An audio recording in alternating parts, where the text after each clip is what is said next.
soignantes qui disent: ah si, si, je vous assure, j'aimerais vraiment prendre soin de moi. Mais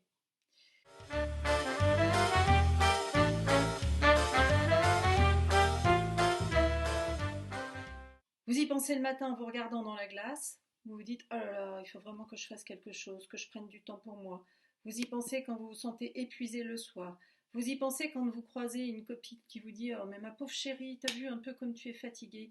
Et là vous vous dites: bah oui, oui, il faut que je fasse attention à moi, il faut que je prenne du temps pour moi.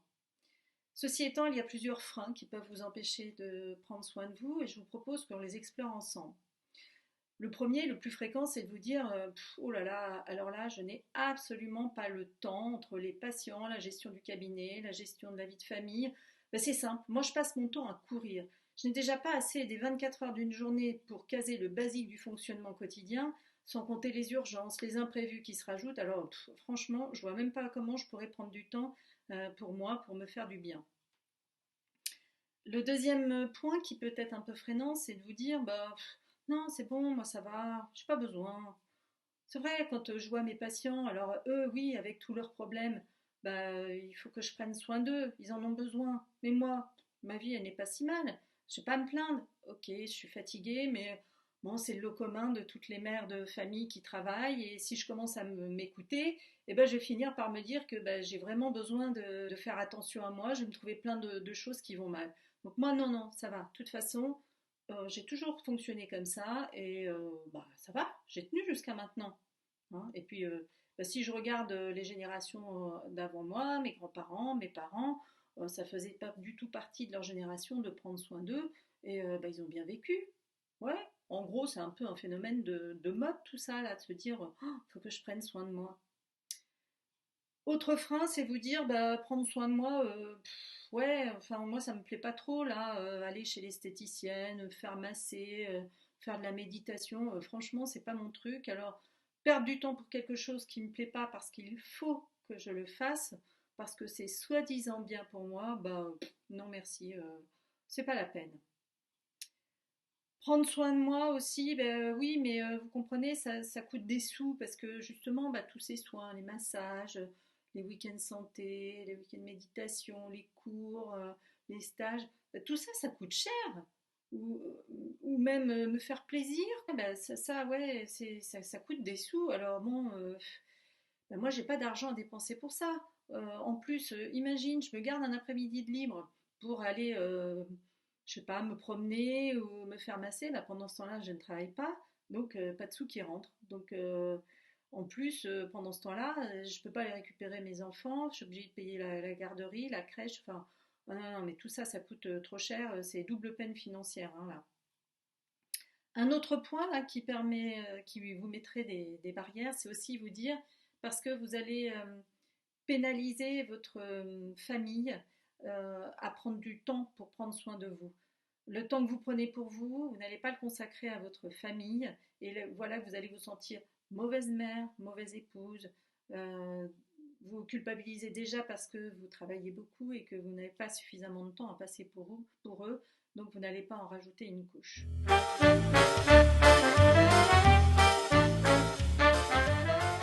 Autre point aussi, c'est peut-être parce que vous avez peur de passer pour une égoïste. Aux yeux des autres, et aussi peut-être à vos yeux. C'est-à-dire que là, en prenant soin de vous, vous avez le sentiment que vous allez faire passer votre personne avant celle des autres, celle les autres qui remplissent justement votre quotidien. Et c'est pas ce que votre éducation vous a inculqué, ni ce que les autres attendent d'ailleurs. Ils sont tellement habitués à ce que vous soyez toujours là pour eux qu'ils ne veulent pas comprendre. Ils vont dire: mais quoi, elle ose prendre du temps pour elle alors que moi j'ai besoin d'elle? Pas possible. Et puis, un peu dans la même veine, si vous prenez du temps pour vous, si vous allez prendre soin de vous, vous n'allez pas répondre à l'image sociale de la soignante dévouée corps et âme à ses patients, dévouée corps et âme aux autres. Vous allez trahir les fantasmes projetés sur les professions de soignante. Donc vous allez peut-être devoir affronter des réflexions, des regards réprobateurs. Elle ose prendre du temps pour elle, alors qu'il y a plein de patients qui sont là, qui attendent une place, qui attendent qu'elle soit là pour les soigner. Évidemment, comment profiter de temps pour soi dans un contexte de reproche comme celui-ci? Et puis une autre question, alors là je vais peut-être vous bousculer un petit peu, mais tant pis, j'ose la poser, c'est vraiment est-ce que vous méritez de prendre soin de vous-même? Alors vous n'avez peut-être pas envie de réfléchir à cette question et pourtant, si vous réfléchissez 2 secondes, vous allez voir que si vous prenez soin des personnes, c'est parce que vous leur attribuez de la valeur. Vous prenez soin de vos patients parce que ils sont importants au niveau de votre profession, c'est votre mission. Vous prenez soin de vos proches parce que vous les aimez, ils ont de la valeur à vos yeux. Alors, si vous ne prenez pas soin de vous, quelle est la réelle valeur que vous vous attribuez? Prendre soin de soi aussi, ce n'est pas facile quand on n'en a pas l'habitude. C'est vrai que quand ça ne fait pas partie de son quotidien, qu'on ne l'a jamais fait, euh, ça peut être presque angoissant de penser qu'on va prendre soin de soi. Ça ne rentre pas dans nos lignes de fonctionnement. On n'a pas de repère par rapport à ça. Donc prendre soin de soi, ça veut dire qu'il va falloir que je bouscule un peu ma zone de confort, que je mette en place des choses, ça va bousculer mon train-train. Il va falloir que je réorganise des choses, que je me frotte à de nouvelles habitudes. Et ça, c'est pas forcément facile parce qu'on sait que le cerveau se cramponne à ce qu'il connaît là, à l'heure actuelle, et qu'il n'aime pas le changement. Et puis parfois, on ne sait pas non plus comment faire pour prendre soin de soi. On se sent démuni dans la mesure où on ne s'est jamais vraiment demandé comment prendre soin de soi. On ne sait pas vraiment comment faire. Et j'ai pas forcément non plus envie d'appliquer des recettes toutes faites qui ne me correspondront pas. Voilà, donc autant de freins qui peuvent vous amener à éviter de prendre soin de vous. Et pourtant, si vous y réfléchissez 2 minutes, vous savez à quel point il est important que vous preniez soin de vous pour mieux prendre soin des autres.